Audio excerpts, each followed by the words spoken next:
Women's വൈബിന്റെ പുതിയൊരു എപ്പിസോഡിലേക്ക് എല്ലാ പ്രിയപ്പെട്ടവർക്കും സ്നേഹപൂർവ്വം സ്വാഗതം. ഇന്ന് നമ്മുടെ അതിഥിയായി എത്തിയിരിക്കുന്നത് സൗന്ദര്യ ലോകത്ത് മുൻപന്തിയിൽ നിൽക്കുന്ന ഒരു പ്രമുഖ വ്യക്തിത്വമാണ്, ഇൻഫ്ലുവൻസർ ആണ്. നമുക്ക് ഏറെ മുഖവരുകളും പരിചയപ്പെടുത്തലുകളും ഒന്നും ആവശ്യമില്ല. പ്രിയപ്പെട്ട രഞ്ജിമ, സ്നേഹപൂർവ്വം നമുക്ക് സ്വാഗതം ചെയ്യാം. Thank you so much. Aura beauty launch ദുബായില് അല്ലെ? എത്ര നാളായി ഓറ ഇവിടെ തുടങ്ങിയിട്ട്? ഓറ തുടങ്ങിയിട്ട് 1.5 വർഷമാവുന്നു. നമുക്കറിയാം, കേരളത്തിലും ദുബായിലുമായിട്ടാണ് രഞ്ജിമയുടെ ഈ ഒരു ബ്യൂട്ടി ലോഞ്ച് ഉള്ളത്. എങ്ങനെയാണ് പ്രവാസികളുടെ സൗന്ദര്യ സങ്കല്പത്തിലേക്ക് ചേക്കേറാനുണ്ടായ കാരണം എന്താണ്?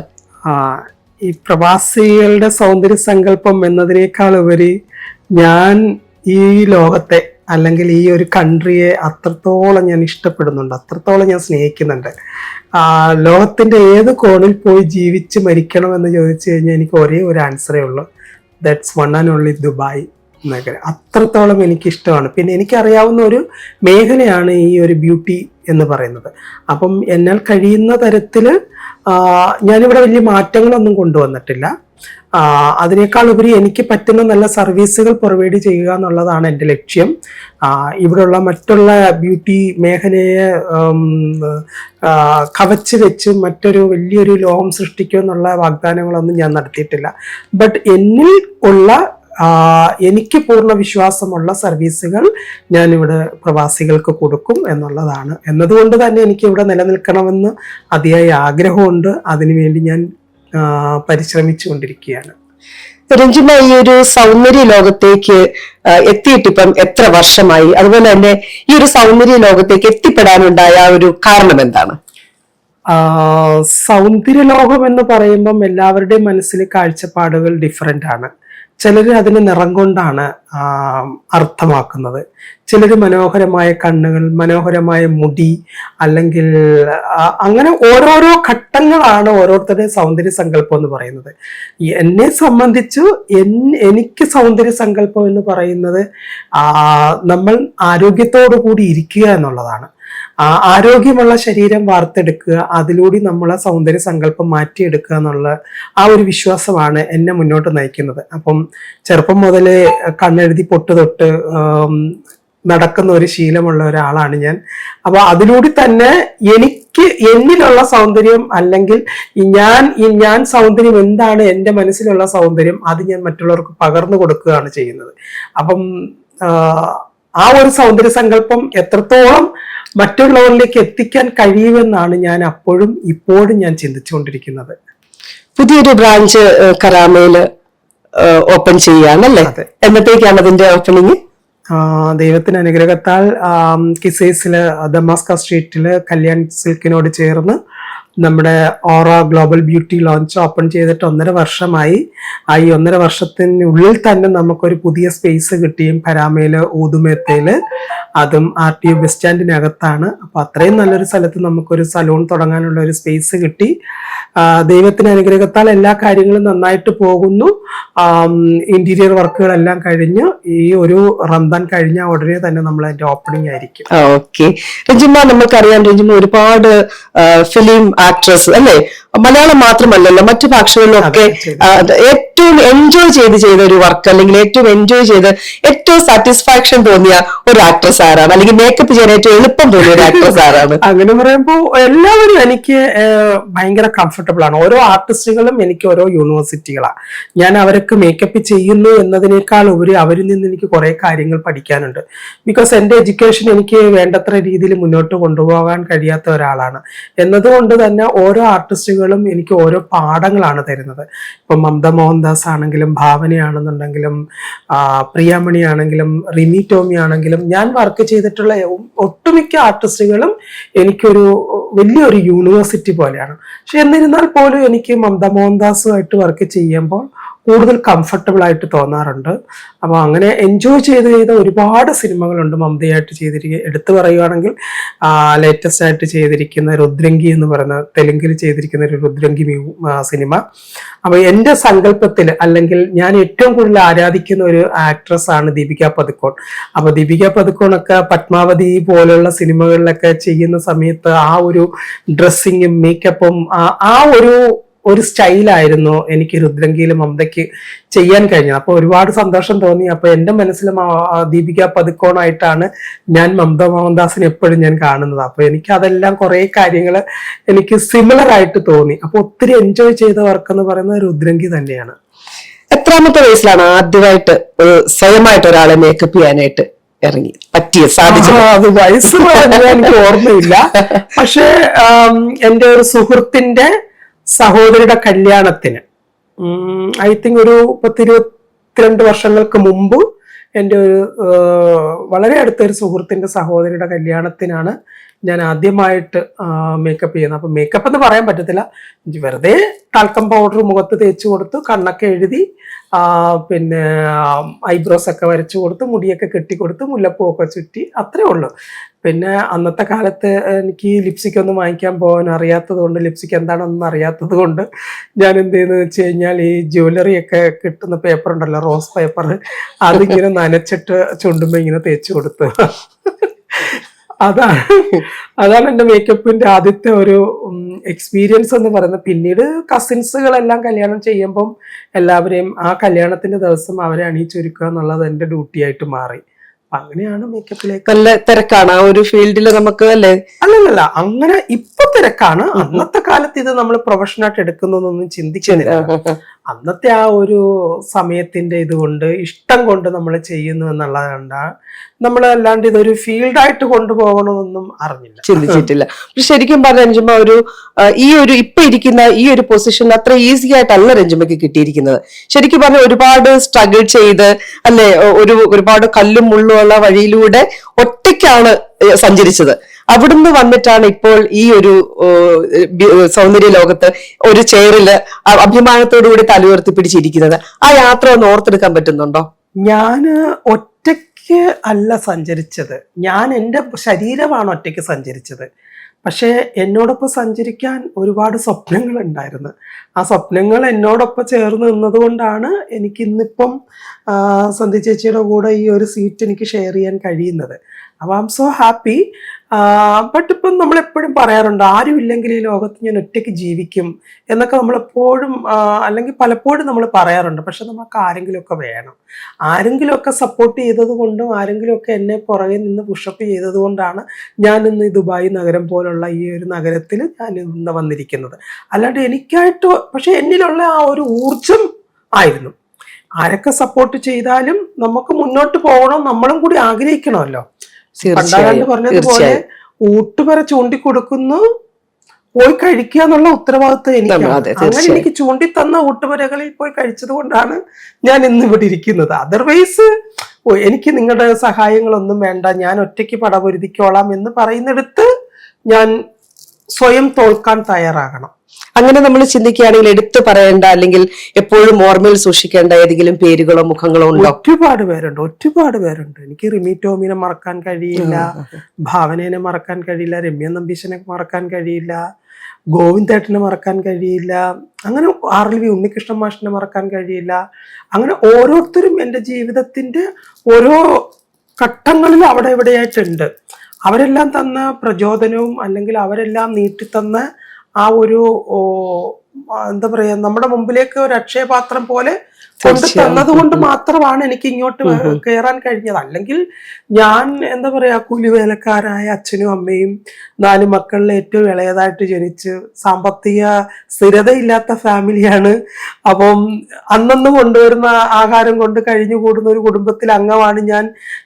വേണ്ടത്ര തരത്തിൽ എഡ്യൂക്കേഷൻ കംപ്ലീറ്റ് ചെയ്യാൻ കഴിഞ്ഞിട്ടില്ല. കലാപരമായിട്ട് യാതൊരു വിധവും പ്രോത്സാഹനവും കിട്ടാത്തൊരു ഫാമിലിയാണ്. അല്ലെങ്കിൽ അങ്ങനെ ഒന്നും ഇല്ലാത്തൊരു ഫാമിലിയിൽ നിന്ന് രഞ്ജുമാർ എന്ന് പറഞ്ഞൊരു മേക്കപ്പ് ആർട്ടിസ്റ്റ് ഇവിടെ വരണമെന്നുണ്ടെങ്കിൽ തീർച്ചയായിട്ടും എൻ്റെ ചുറ്റിലും കുറെ പേരുണ്ടായിരുന്നു എന്നതുകൊണ്ട് മാത്രമാണ് ഞാൻ ഇവിടെ ഇരിക്കുന്നത്. തീർച്ചയായും അതൊരു വലിയ സത്യം തന്നെയാണ്. പിന്നെ അതൊരു നഗ്ന സത്യമാണ്. നമുക്കൊരിക്കലും ഇപ്പം നമ്മളിപ്പം എന്താ പറയാ, നിങ്ങൾ ആരുടെ സപ്പോർട്ട് ഇല്ലാതെ എനിക്ക് ചെയ്യാൻ കഴിയുമെന്ന് പറയുമ്പോഴും നമുക്ക് സപ്പോർട്ട് വേണം, തീർച്ചയായും ഉണ്ടാകും. തീർച്ചയായും അതിന്റെ യാഥാർത്ഥ്യം എന്ന് പറയുന്നത്. ഇപ്പം പലരും എന്നെ ഒരു ഭയങ്കര എന്താ പറയാ, നിങ്ങൾ ഭയങ്കര ഫെമിനിസ്റ്റ് ആണ്, പുരുഷന്മാരെ ഇഷ്ടമില്ലാത്ത ഫെമിനിസമാണ് നിങ്ങൾ കൊണ്ടു നടക്കുന്നത്. ഒരിക്കലും ഞാൻ അതിനെ സപ്പോർട്ട് ചെയ്യില്ല. ഒരിക്കലും പുരുഷനില്ലാതെ സ്ത്രീയില്ല, സ്ത്രീയില്ലാതെ പുരുഷനില്ല. ഇപ്പോൾ എത്ര വിമൻസ് അസോസിയേഷനുകൾ ഇവിടെ വെന്നിക്കൊറി പാറിച്ച് മുന്നോട്ട് പോയാലും അറ്റ്ലീസ്റ്റ് ലൈറ്റ് ആൻഡ് സൗണ്ട് എങ്കിലും ചെയ്യാൻ ഒരു മെയിൽ വേണം എന്ന് വിശ്വസിക്കുന്ന ഒരാളാണ് ഞാൻ. അപ്പം നമ്മൾ ഒരിക്കലും ആണിന് മുകളിലല്ല, ആണിന് താഴെയുമല്ല. അതാണ് രഞ്ജിമ്മയുടെ ഒരു ഫെമിനിസം. എന്റെ ഫെമിനിസം എന്ന് പറയുന്നത് റൈറ്റ് ഇക്വാലിറ്റി തന്നെയാണ്. ഇപ്പൊ അതുണ്ടോ, ലഭിക്കുന്നുണ്ടോ ഒരു റൈറ്റ് ഇക്വാലിറ്റി? എനിക്ക് കിട്ടാത്ത ഇക്വാലിറ്റിയെ കിട്ടേണ്ട അടുത്തുനിന്ന് ചോദിച്ചു വാങ്ങിക്കുക എന്നുള്ള ഒരു ഉത്തരവാദിത്വം എനിക്കുണ്ട്. തീർച്ചയായും. എനിക്ക് അവിടെ എന്റെ ഇടം കിട്ടിയില്ല, ആരാ നിങ്ങൾക്ക് ഇടം തരേണ്ടത് എന്ന് നമ്മൾ ചോദിക്കും. നമ്മൾ തന്നെയാണ് നമ്മളെ കണ്ടുപിടിക്കേണ്ടത്. തീർച്ചയായും ഇടങ്ങൾ ഞാൻ കണ്ടുപിടിക്കുകയാണ്. അവിടെ ഞാൻ എന്റേതായിട്ടുള്ള ഒരു സ്പേസ് ഉണ്ടാക്കി എടുക്കുന്നത് കൊണ്ടും ഞാൻ കൊടുക്കുന്നതാണ് എനിക്ക് റിട്ടേൺ കിട്ടുന്നത്. തീർച്ചയായും. അല്ലെങ്കിൽ തന്നെ ഒരു അർദ്ധനാരീശ്വര സങ്കല്പം അല്ലെ എന്നൊന്നുണ്ടല്ലോ, അതിൽ തന്നെ പുരുഷനും സ്ത്രീയും പരസ്പര പൂരകങ്ങളാണ്. അതെ, മനുഷ്യനെ മനുഷ്യനായിട്ട് കാണാൻ കഴിയുന്ന ഒരു ലോകത്തിൽ നമുക്ക് നമ്മുടേതായിട്ടുള്ള ഇടങ്ങളുണ്ട്, നമ്മുടേതായിട്ടുള്ള അവകാശങ്ങളുണ്ട്, നമ്മുടേതായിട്ടുള്ള സ്വാതന്ത്ര്യങ്ങളുണ്ട്. ഇതെല്ലാം നമ്മൾ നേടിയെടുക്കണമെങ്കിൽ റൈറ്റ് വേയിലൂടെ തന്നെ പോകണം. തീർച്ചയായും. ആ റൈറ്റ് വേയിലൂടെ തന്നെ സഞ്ചരിച്ചത് കൊണ്ടായിരിക്കാം ഒരുപക്ഷെ എനിക്ക് എന്റേതായിട്ടുള്ള ഇടങ്ങൾ എനിക്ക് കിട്ടിയത്. നമുക്കറിയാം, പ്രത്യേകിച്ചും കേരളത്തില് മമ്മൂട്ടി, മോഹൻലാൽ, സുരേഷ് ഗോപി ഇങ്ങനെയൊക്കെ ചില പേരുകൾ പറയുമ്പോൾ നമ്മുടെ മനസ്സിൽ ആ ഒരു വ്യക്തിത്വം മാത്രമേ നമ്മുടെ ഉള്ളിലേക്ക് കടന്നു വരുള്ളൂ. അതുപോലെയാണ് രഞ്ജു, രഞ്ജിമാർ എന്ന ഈ ഒരു പേര് കേൾക്കുമ്പോൾ മറ്റൊരാളെ നമുക്ക് അവിടേക്ക് കാണാൻ പറ്റില്ല. ഈ ഒരൊറ്റ വ്യക്തിത്വമേ ഉള്ളൂ. കാരണം കേരളത്തിലെ രഞ്ജു, രഞ്ജിമാർ എന്ന പേരിൽ ഒരാളേ ഉള്ളൂ. ഈ പേരിന്റെ പിന്നിലുള്ള ഒരു രഹസ്യം അതിന് ഇത്ര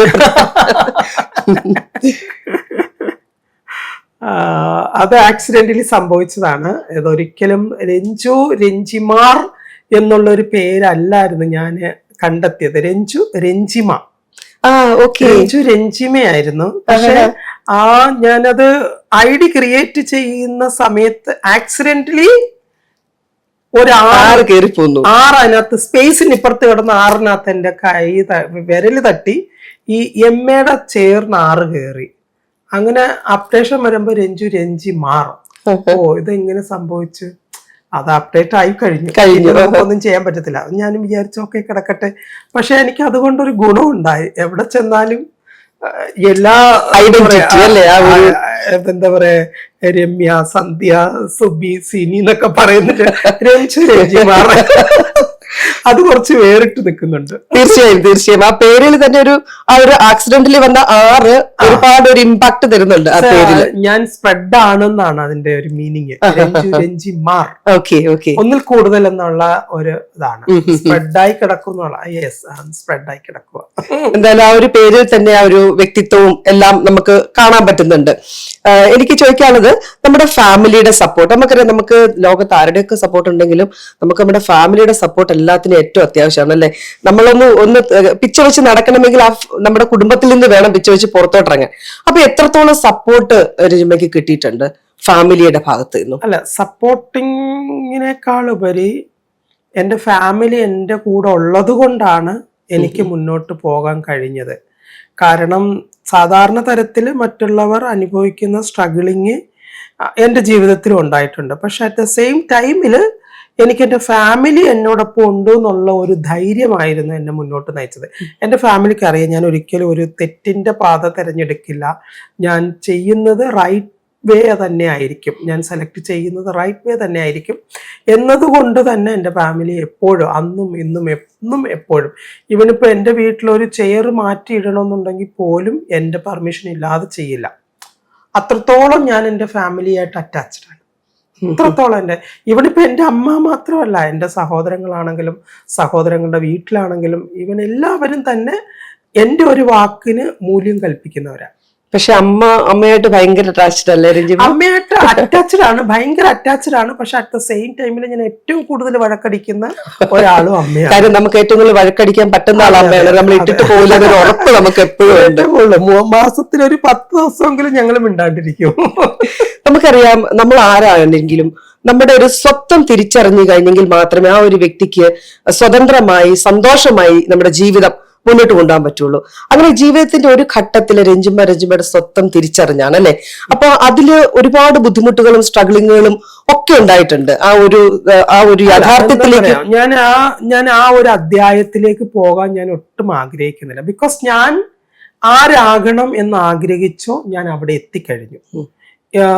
പലപ്പോഴും ഞാൻ പറയാറുണ്ട്, ഇനി എനിക്കൊരു തിരിച്ചുപോക്കുണ്ടെങ്കിലും ഞാനത് സ്വീകരിക്കാൻ തയ്യാറാണെന്ന്. ബിക്കോസ് ഇപ്പം എൻ്റെ സത്വം തിരിച്ചറിഞ്ഞതിനേക്കാൾ ഉപരി ഞാൻ എൻ്റെ ഇല്ലായ്മകളിൽ നിന്ന് അറ്റ്ലീസ്റ്റ് ഒരു ദിവസം കഞ്ഞികുടി മുട്ടാതെ എനിക്ക് ജീവിക്കാൻ കഴിയുന്ന ഒരു സാഹചര്യത്തിലേക്ക് എത്തിയിട്ടുണ്ട്.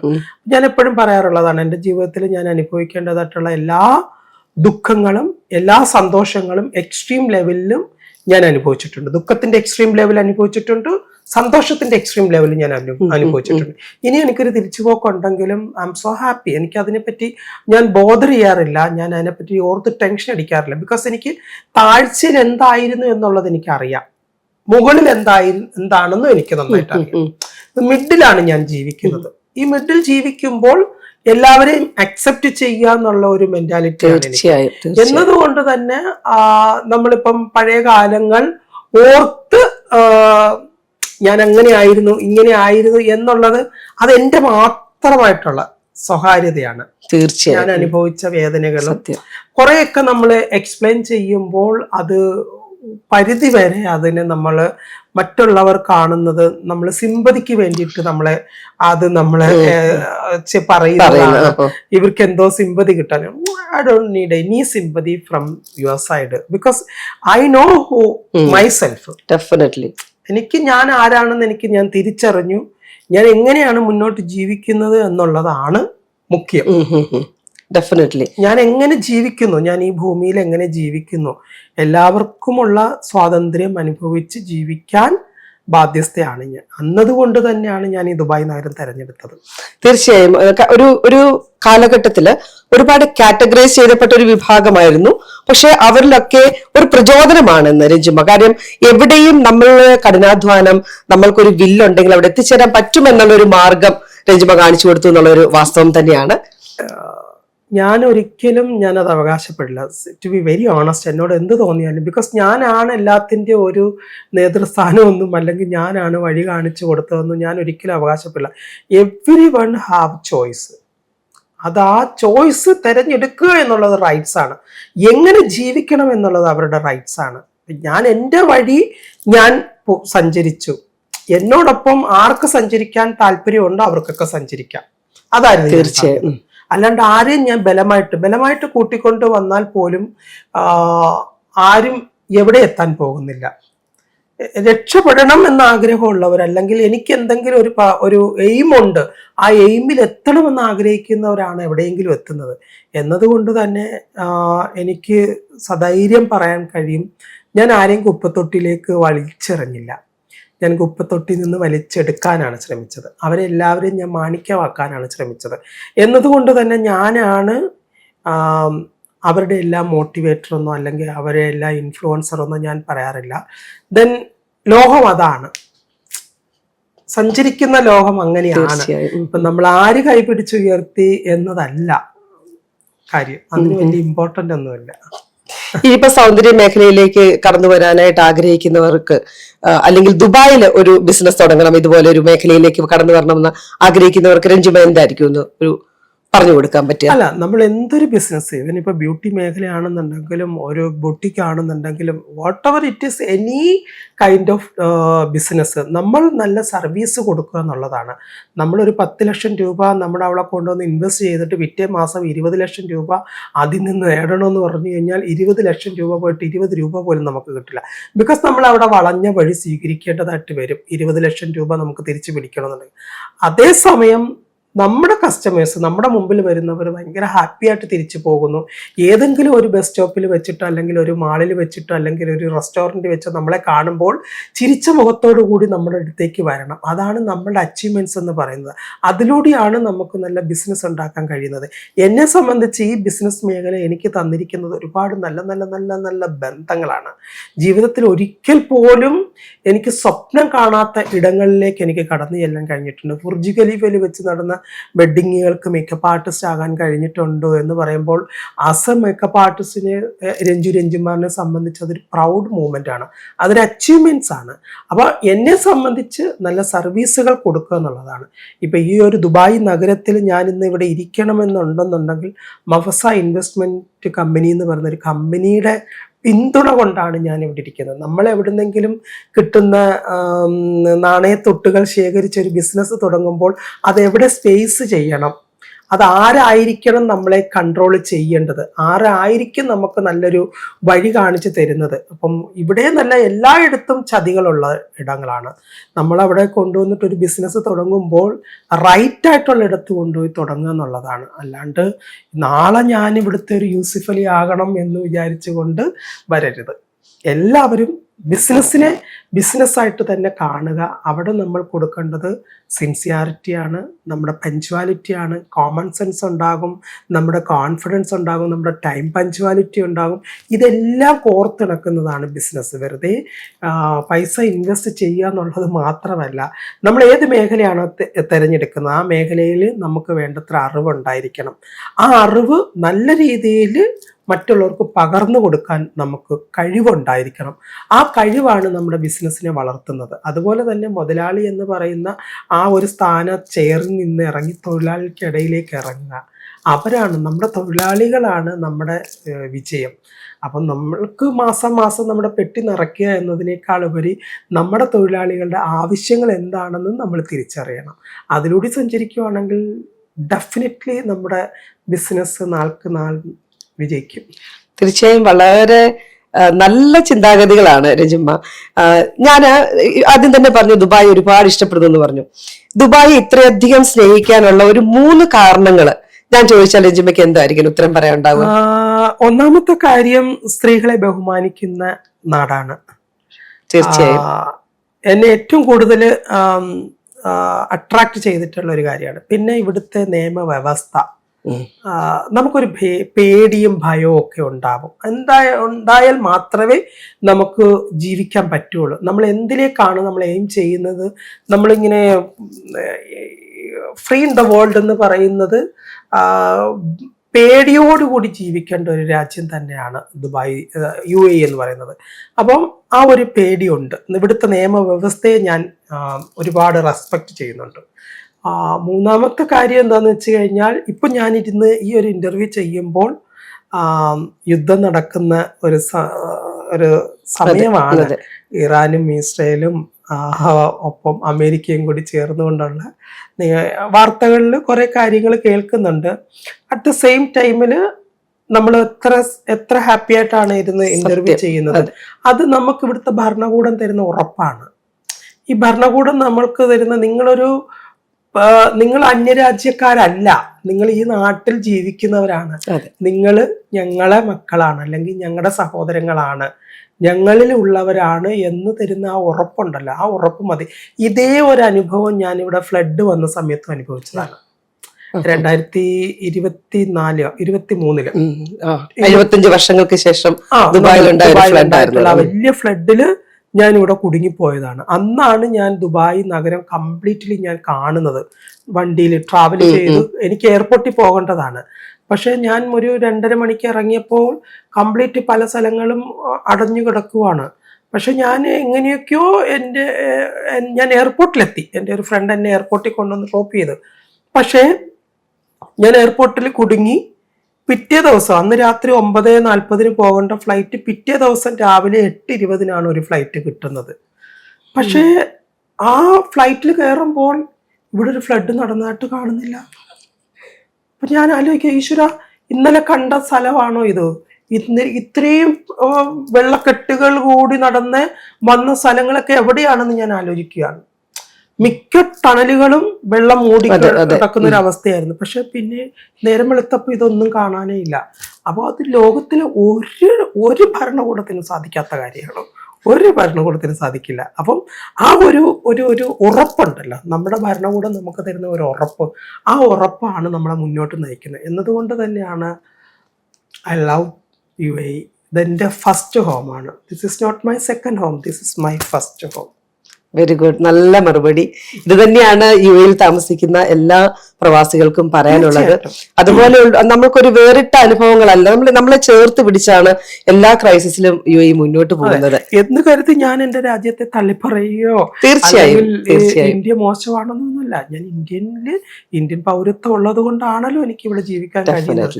പക്ഷെ കുറെ നല്ല നല്ല നല്ല നല്ല നല്ല കാര്യങ്ങളാണ് ഇവിടെ ഉള്ളത്, ഒരുപാട് നല്ല കാര്യങ്ങൾ. ഇപ്പൊ ഞാൻ ഷോപ്പിൽ നിന്ന് ഷോപ്പ് അടയ്ക്കുമ്പോൾ 10 മണിയാണ്, ചിലപ്പോൾ 12 മണിയൊക്കെ ആവും.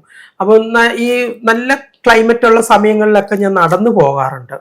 അപ്പൊ ഞാൻ ഷോപ്പിൽ നിന്ന് നടന്ന് വീട് വരെ പോകുമ്പോൾ എനിക്ക് യാതൊരു വിധത്തിലെ ഫെസിലിറ്റികളോ കേൾക്കാറില്ല. എൻ്റെ മുമ്പിൽ വന്നിട്ട് ഒരു വണ്ടി സ്റ്റോപ്പ് ചെയ്യാറില്ല. എന്നെ ഒരു ഇറിറ്റേറ്റോട് കൂടി എന്നെ നോക്കുന്ന കണ്ണുകൾ എനിക്ക് കാണാൻ കഴിഞ്ഞിട്ടില്ല. വെൽ നോൺ പ്രൊട്ടക്റ്റഡ് ആയിട്ടാണ് ഞാൻ എൻ്റെ വീട്ടിലേക്ക് കടന്നു ചെല്ലുന്നത്. തീർച്ചയായും ദുബായില് ഏറ്റവും അധികം സ്ത്രീകൾ പറയുന്ന ഒരു മറുപടി, ഒരു ഉത്തരമാണ് ഇത് സ്ത്രീകൾക്കുള്ള. ഇവനിപ്പോ നമ്മുടെ സ്വന്തം നാടായ കേരളത്തിൽ പോലും ഞാൻ പലപ്പോഴും എന്തിനു പറയുന്നത്, എൻ്റെ അങ്കമാലി ഷോപ്പിൽ നിന്ന് എൻ്റെ വീട്ടിലേക്കൊന്ന് നടന്നു പോകാൻ ഒരു സാഹചര്യം ഉണ്ടായി. അല്ലെങ്കിൽ എൻ്റെ വണ്ടിയിൽ ഞാൻ ഇരുന്നൊരു ചായ കുടിച്ചു കഴിഞ്ഞാൽ ആ ചായ കുടിച്ച് തീരുന്നതിനുള്ളിൽ ഞാൻ 10 പേർക്ക് മറുപടി കൊടുക്കണം. ഇവിടെ നമ്മളെ ചുഴിഞ്ഞു നോക്കുന്ന കണ്ണുകളോ നമ്മളെ കമന്റ് അടിക്കുന്ന നാവുകളോ ഒന്നുമില്ല. പക്ഷെ ഞാൻ പറയുന്നത് ദുബായ് നഗരം അല്ലെങ്കിൽ UAE നഗരത്തെ നിങ്ങൾ ഒരുപാട് ഇഷ്ടപ്പെട്ട് വരുന്നുണ്ടെങ്കിൽ ഇവിടുത്തെ മൊഞ്ച് കണ്ട് വരരുത്. ഇവിടുത്തെ മൊഞ്ചിൽ മയങ്ങിയ നിങ്ങളുടെ ജീവിതം കട്ടപ്പുകയാകും. രാത്രി കാലങ്ങളിൽ നിശാ ക്ലബ്ബുകളിൽ പോയി പാർട്ടികളിൽ ആഘോഷിച്ച് എപ്പോൾ വേണമെങ്കിലും പോയി കിടന്നുറങ്ങാം, എപ്പോൾ വേണമെങ്കിലും എഴുന്നേക്കാം എന്നതല്ല നമ്മുടെ കാഴ്ചപ്പാട്. എക്സ്പ്ലോറിംഗ് ഉണ്ട്, എക്സ്പ്ലോറിങ്ങിനേക്കാൾ ഉപരി നമ്മുടെ ജീവിത ലക്ഷ്യമായിരിക്കണം. തീർച്ചയായും ഹാർഡ് വർക്ക് ചെയ്തെങ്കിൽ മാത്രമേ നമുക്ക് ഇവിടെ പിടിച്ചു നിൽക്കാൻ പറ്റുള്ളൂ. ഇവിടുത്തെ ജോലി ചെയ്ത് ഇവിടുന്ന് കിട്ടുന്ന ഓരോ നാണയത്തിനും വാല്യൂ ഉണ്ട്, ഓരോ നാണയത്തിനും വാല്യൂ ഉണ്ട്. അത് ഞാൻ അനുഭവിച്ചതാണ്. പ്രത്യേകിച്ച് നമ്മള് ഫാമിലിയും എല്ലാരും വിട്ടിട്ടാണ് ഇവിടെ വന്ന് ജീവിക്കുന്നത്. അപ്പം ഏറ്റവും കൂടുതൽ ഞാൻ ശ്രദ്ധിച്ച ഒരു കാര്യം എന്ന് വെച്ച് കഴിഞ്ഞാൽ, ഇവിടുന്ന് കിട്ടുന്ന ദിറംസിന് നമ്മൾ ഒരുപാട് മൂല്യം കൽപ്പിക്കുന്നുണ്ട്. ഒരു ദിറംസ് നമ്മുടെ കയ്യിൽ നിന്ന് പോകുമ്പോൾ ഒരു ദിറംസ് ഉണ്ടാക്കാനുള്ള ഒരു വഴിയാണ് നമ്മൾ ചിന്തിക്കുന്നത്. നമ്മുടെ കയ്യിൽ നിന്ന് ഒരു ദിറംസ് കുറയുമ്പോൾ നമുക്ക് ചങ്കടിപ്പോ അത് കുറഞ്ഞു, നാളെ അത് കേറി വരണേ എന്നുള്ള ഒരു ചിന്ത. മനസ്സിലായോ? ഭയങ്കര മൂല്യം കൽപ്പിക്കുന്നുണ്ട്. ഞാനെന്നല്ല, എല്ലാവരും. ഞാനത് ഫീൽ ചെയ്തിട്ടുണ്ട് പലരുടെയും സംസാരത്തിൽ നിന്ന്. എന്തായാലും രഞ്ജിമ ഒരുപാട് തിരക്കിലാണെന്ന് അറിയാം, എന്നിട്ടും ഇത്രയും സമയം നമ്മളുടെ കൂടെ വന്ന് സമയം പങ്കിടാനായിട്ട് കാണിച്ചു. ആ ഒരു നല്ല മനസ്സിന് ഒരുപാട് നന്ദി പറയുന്നു. കൂടാതെ രഞ്ജിമയുടെ എല്ലാ സംരംഭങ്ങളും ഇപ്പൊ പുതുതായിട്ട് ഓപ്പൺ ചെയ്യുന്ന ഓറയുടെ പുതിയ ബ്രാഞ്ച് ഉൾപ്പെടെ കല്യാൺ സിൽക്കിന്റെ തൊട്ടടുത്താണ് ആദ്യം തുടങ്ങി 1.5 വർഷം മുമ്പ് നമ്മൾ തുടങ്ങിയിരിക്കുന്ന ഓറ ബ്യൂട്ടി ലോഞ്ച് ഉള്ളത്. ഇപ്പൊ രണ്ടാമത്തതും ദൈവസകൃപയാൽ നമുക്ക് ആരംഭിക്കാനായിട്ട് അതിന്റെ പണികളെല്ലാം ഏകദേശം പൂർത്തിയായി കഴിഞ്ഞല്ലേ? എന്നത്തേക്കായിരിക്കും അതിന്റെ ഓപ്പണിംഗ് എന്തെങ്കിലും? ഇത് കഴിഞ്ഞ ഉടനെ അല്ലെങ്കിൽ ഇൻ ബിറ്റ്വീൻ ഇതിനോട് ചേർന്ന് തന്നെ നമ്മുടെ ഇനാഗ്രേഷൻ ഉണ്ടാവും. രഞ്ജിമ കാണുമോ? അവിടെ ഉണ്ടാവുമോ? പിന്നെ തീർച്ചയായിട്ടും കൊള്ളാം. ഞാനില്ലാണ്ട് കൂടുതൽ ഇങ്ങോട്ട് കോൺസെൻട്രേറ്റ് ചെയ്യാൻ ദൈവത്തിന്റെ അനുഗ്രഹത്താൽ 2026 ഞാൻ ദുബായിൽ കംപ്ലീറ്റ്ലി സെറ്റിൽ ആകണമെന്ന് ആഗ്രഹിക്കുകയാണ്. എന്നതുകൊണ്ട് തന്നെ എൻ്റെ ഒരു അക്കാഡമിയും കൂടി ഞാൻ ഇങ്ങോട്ട് കൊണ്ടുവരാനുള്ള ഒരു തയ്യാറെടുപ്പിലാണ്. അതിന്റെ കുറച്ച് പ്രോസസ്സിങ് കാര്യങ്ങളുണ്ട്. ദൈവത്തിന് അനുഗ്രഹത്താൽ എല്ലാം ഒത്തു വന്നാൽ എന്റെ അക്കാഡമി ഇവിടെ ഉണ്ടാകും. ഒരു കാര്യം കൂടെ ചോദിക്കാൻ ആഗ്രഹിക്കുന്നത്, ഇതുവരെ നമുക്കറിയാം നമ്മുടെ മേക്കപ്പും അറബിക് മേക്കപ്പും തമ്മിൽ ഒരുപാട് വ്യത്യാസമുണ്ട് അല്ലെ? അപ്പൊ രഞ്ജിമ ഇതുവരെ അറബിക് മേക്കപ്പുകൾ ചെയ്ത് തുടങ്ങിയിട്ടുണ്ടോ? അറബിക് ഫാമിലീസിൽ ഞാൻ മേക്കപ്പ് ചെയ്തിട്ടില്ല. പക്ഷെ അറബ് ചിലവര് വന്നിട്ട് നമ്മുടെ ഷോപ്പിൽ വന്നിട്ട് മേക്കപ്പ് ചെയ്യാറുണ്ട്. പക്ഷെ അറബിക് ഫാമിലിയിൽ പോയി വെഡിങ് മേക്കപ്പുകൾ ചെയ്തിട്ടില്ല. അറബ്സ് വന്നിട്ടുണ്ട്, അറബ്സ് മേക്കപ്പ് ചെയ്തിട്ടുണ്ട്. അത് നല്ല നല്ല മേക്കപ്പ് ചെയ്തിട്ടുണ്ട്. പക്ഷെ അവര് നമ്മളീ കാണുന്നത് പോലെ ആ ഒരു ഭയങ്കര പാകിസ്ഥാനി സ്റ്റൈലില് ലൗഡായിട്ടുള്ള കണ്ണ് വരയ്ക്കലും ഐബ്രോസ് അങ്ങനെയൊന്നുമില്ല. അവർക്ക് ഭയങ്കര മിനിമൈസ് ചെയ്താൽ മതി എന്നാണ് പറയുന്നത്. എനിക്കറിയത്തില്ല, എനിക്കൊരു ആഗ്രഹമുണ്ട്. ഒരു അറബ്സ് ഫാമിലിയിൽ ഒരു വെഡിങ് മേക്കപ്പ് കിട്ടിയാൽ ഒരുപാട് സന്തോഷമായിരിക്കും. എന്നതിനേക്കാളൊക്കെ ഉപരി ഞാൻ ഇവിടെ ദുബായിൽ ഒരു ബിസിനസ് തുടങ്ങിയപ്പോൾ എന്നെ 2 കൈ നീട്ടി സ്വീകരിച്ച ഇവിടുത്തെ ഒരുപാട് മലയാളികളുണ്ട്. ഞാൻ എങ്ങനെ താങ്ക്സ് പറയണമെന്ന് അറിയത്തില്ല. കാരണം ഭയങ്കര ബ്ലാങ്ക് ആയിട്ട് വന്ന് തുടങ്ങിയ ഒരു സ്ഥാപനമാണ്.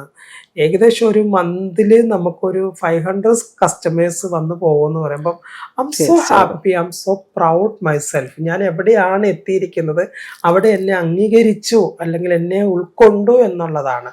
ഒരുപാട് സന്തോഷം എനിക്ക് ഇവിടുത്തെ മലയാളികളോട് പറയാനുണ്ട്. ഓൾറെഡി നമുക്ക് ഓറ ബ്യൂട്ടി ലോഞ്ച് ഗിസൈസിലുണ്ട്, കൂടാതെ കരാമയിലും ഓപ്പൺ ചെയ്യുന്നുണ്ട്. രഞ്ജിമ അവിടെ തന്നെ ഉണ്ടാകും. രഞ്ജിമയെ സ്നേഹിക്കുന്ന എല്ലാവരും അവിടെ കടന്നു വരണം, അല്ലെ? രഞ്ജിമ വ്യക്തിപരമായിട്ട് നിങ്ങളോട് സംസാരിക്കാനും നിങ്ങൾക്ക് വേണ്ടുന്ന സർവീസ് ചെയ്യാനും രഞ്ജിമയുടെ നേതൃത്വത്തിൽ ഒരുപാട് നല്ല സ്റ്റാഫുകളാണ് അവിടെ, അല്ലെ? ഒരുപാട് നല്ല സ്റ്റാഫുകളൊക്കെ ഉണ്ട്. അതുപോലെ എല്ലാ അനുഗ്രഹങ്ങളും ഉണ്ടാവട്ടെ. പുതിയ പുതിയ ഒന്നല്ല രണ്ടല്ല, ദുബായിൽ മാത്രമല്ല എല്ലാ റേറ്റ്സിലും രഞ്ജിമയുടെ ഈ ഓറ ബ്യൂട്ടി ലോഞ്ച് പ്രവർത്തനം ആരംഭിക്കട്ടെ എന്ന് ആശംസിക്കുന്നു. അതോടൊപ്പം രഞ്ജിമ പറഞ്ഞൊരു വലിയ കാര്യമുണ്ട്, ഒരു അറബിക് വെഡിങ് മേക്കപ്പ് ചെയ്യണമെന്ന്. അതൊന്നല്ല, അനേക മേക്കപ്പുകൾ അറബിക് ഫാമിലിയിൽ, അറബിക് വെഡിങ്ങുകൾ തയ്യാറാക്കുവാനായിട്ട് രഞ്ജിമയ്ക്ക് സാധിക്കട്ടെ എന്നും കൂടെ ആശംസിച്ചുകൊണ്ട് ഒരുപാട് നന്ദി. Thank you so much.